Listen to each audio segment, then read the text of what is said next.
Les archéologues viennent de mettre au jour les vestiges d'une cité perdue depuis des millénaires, dissimulée dans le sud-est de l'Europe.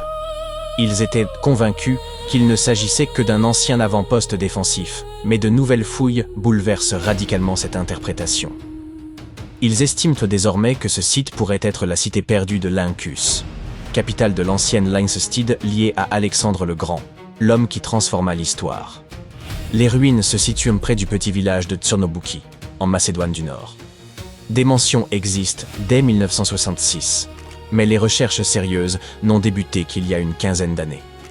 Au départ, seuls quelques vestiges avaient été repérés, et l'on pensait à un simple poste avancé chargé de surveiller les Romains venant de l'Ouest. Mais une équipe de scientifiques y est récemment retournée avec des équipements de pointe et a démontré que ce lieu n'était pas un modeste avant-poste. En explorant le sous-sol, les chercheurs ont établi que l'acropole, colline plane dont le sommet supporte les ruines, possédait assez de salles et d'infrastructures pour abriter une véritable ville à l'intérieur des remparts. Le site couvre environ 28 000 m² et près de 10 000 habitants y vivaient à son apogée.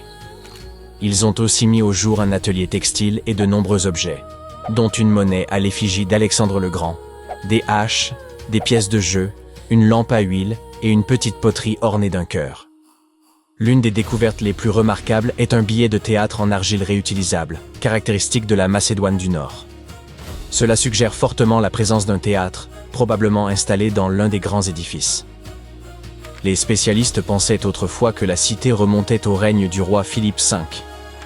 Mais désormais, grâce à la monnaie et surtout aux outils anciens, ainsi qu'aux fragments de poterie mis au jour, ils estiment que des populations pourraient y avoir vécu dès l'âge du bronze, entre 3300 et 1200 avant notre ère. La Lyncestide et l'ensemble de la Haute-Macédoine connaissaient un climat rude, marqué par des hivers froids et pluvieux et des étés brûlants.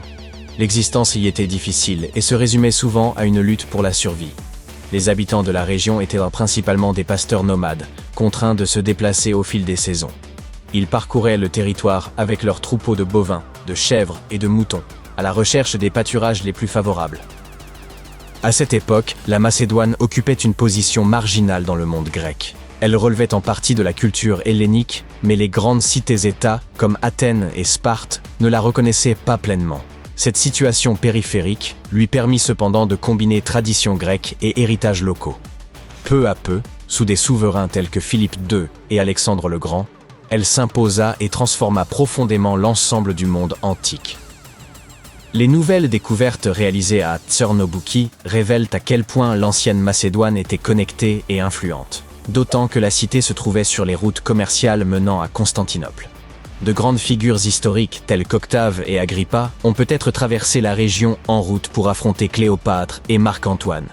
Le site pourrait également correspondre à la capitale perdue de l'ancien royaume de Lyncestis, ou Lynkos.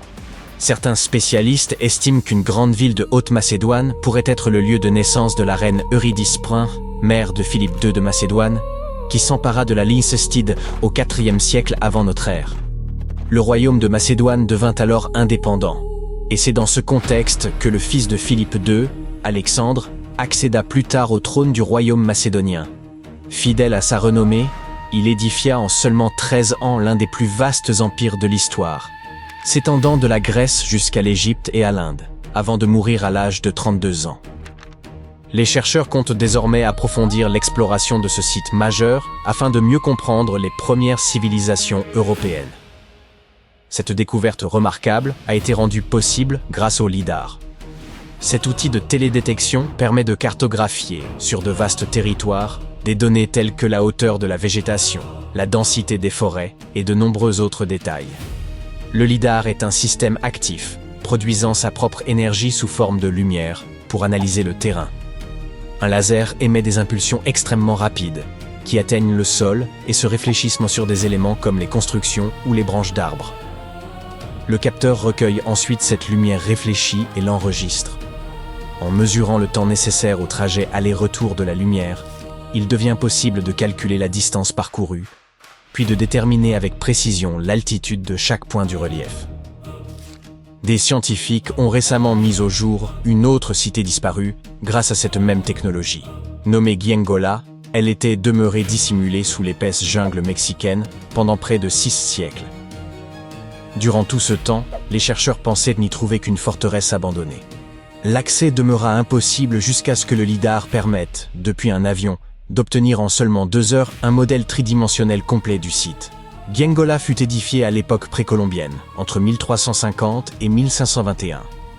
Elle s'étendait sur 360 hectares, comptait plus de 1100 édifices, près de 4 km de murailles défensives et un vaste réseau de voies intérieures. La cité présentait un plan urbain soigneusement organisé, avec temples, terrains de jeux de balles et quartiers distincts pour les élites et pour le peuple. Elle constituait un centre majeur pour les apothèques, installés dans la région depuis environ 600 avant notre ère. Les familles y vivaient dans des maisons disposées autour de larges patios centraux, entourés de pièces, qu'elles agrandissaient au fil du temps et des naissances.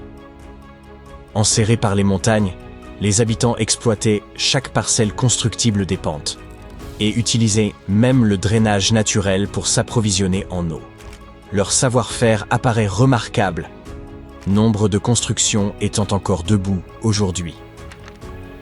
Mais au début du XVIe siècle, le manque d'eau potable et de terres agricoles les contraignit à se déplacer vers Tehuantepec. Les archéologues entendent désormais approfondir l'étude de l'organisation zapotèque, de leur système politique et de leur premier contact avec les Espagnols, en analysant l'ensemble des 1170 bâtiments révélés par le lidar, un travail qui nécessitera plusieurs années. Une autre découverte récente, issue de la même technologie novatrice, concerne une immense cité antique longtemps dissimulée sous l'épaisse canopée de la forêt amazonienne. Un vaste réseau de maisons, de places, de routes et de canaux reposait à l'ombre d'un imposant volcan.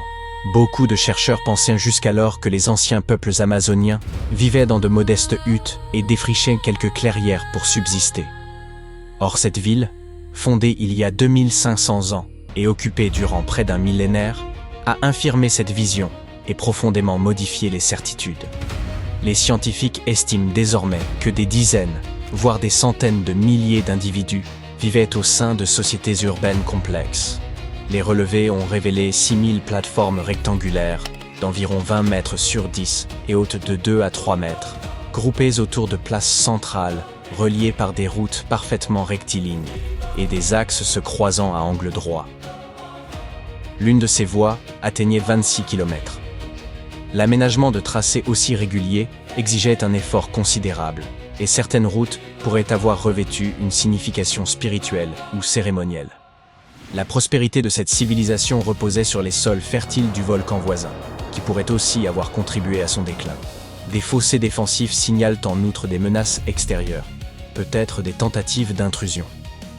Les chercheurs s'apprêtent maintenant à étudier les 300 km² adjacents afin de mieux comprendre cette société étendue et complexe, susceptible d'avoir dépassé en ampleur les célèbres civilisations mayas du Mexique et d'Amérique centrale.